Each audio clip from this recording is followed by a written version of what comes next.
তুমি ওকে একটু দেখো ঠাকুর, ওর জীবনে এমন যেন কেউ একজন আসে যে ওর জীবনটাকে ফুলের ফলে আনন্দে একবারে পরিপূর্ণ করে দেয়।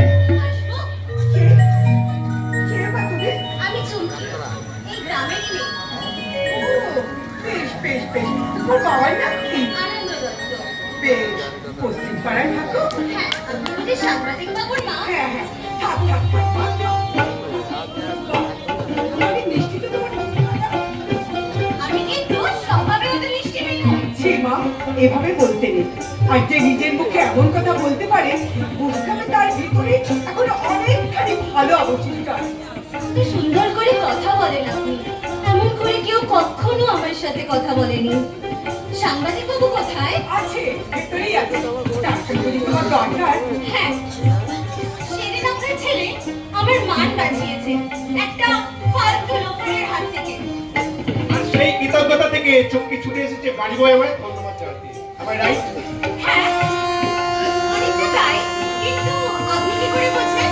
আমরা সাংবাদিক মানুষ, অনেক কিছুই আগাম বুঝতে পারি, কিন্তু আমি যা মেলাতে পারছি না। কি? সেদিনের সেই বেপরোয়া উদ্ধত চুমকির সঙ্গে আজকে এই নম্র ভদ্র কৃতজ্ঞ চুমকিকে একই অঙ্গে এত রূপ। কিভাবে বলছিস কারণে? মেয়েটা বিব্রত হবে। না, বিব্রত আমি অত সহজে হই না। অনেক ছোটবেলায় মা মারা গেছে, বাবা সংসার সামলাতে নাজেহাল, অনেক ঠক্কর খেতে খেতে বড় হয়েছে।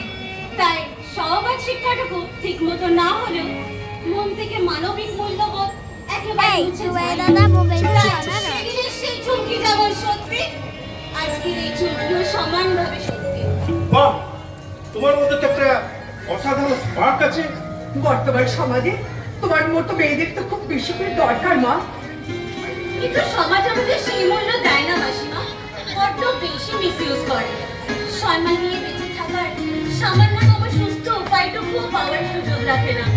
তাই আমরা শুধু হেরেই যাই, হারিয়েই যাই। আচ্ছা, আসি মাসিমা, আসি। ধন্যবাদ। এসো মা, এসো।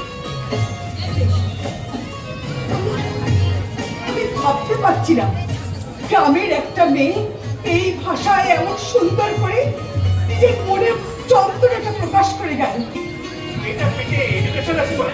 না রে, এ শুধু শিক্ষার ব্যাপার নয়, আছে গভীর জীবন দর্শন। না হলে এইভাবে কথা বলতে পারতো না। কত অপমত, কত সাবলীল। হে মেয়ে, মেয়ে সামান্য নয়। পারমিশন না নিয়ে চলে এলাম। নমস্কার, আসুন স্যার।